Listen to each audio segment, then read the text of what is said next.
वेगवेगळ्या शाळात गेलं नाही नाही चांगलं आहे क्वालिटी.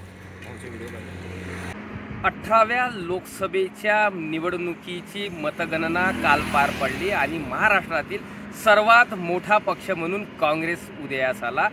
13+1 असे 14 यांचे खासदार निवडून आलेले आहेत आणि याचं श्रेय महाराष्ट्र काँग्रेस प्रदेश कमिटीचे अध्यक्ष नाना पटोले यांना जाते. आपण बघू शकता आज नाना पटोलेंचा वाढदिवस आहे.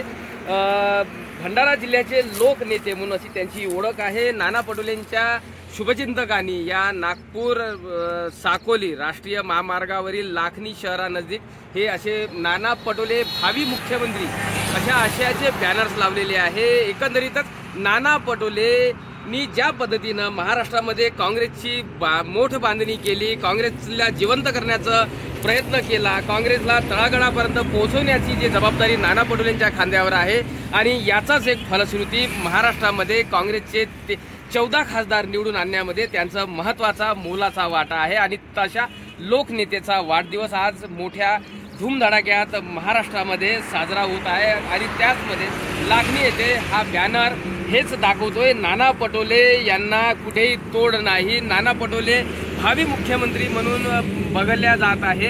आणि अशा पद्धतीचे आता बॅनर्स भंडारा जिल्ह्यामध्ये प्रत्येक महामार्गावर, प्रत्येक राष्ट्रीय महामार्गावर, प्रत्येक राज्य महामार्गावर बघायला मिळत आहे. प्रशांत देसाई, एबीपी माझा, भंडारा. एबीपी माझा, उघडा डोळे बघा नीट.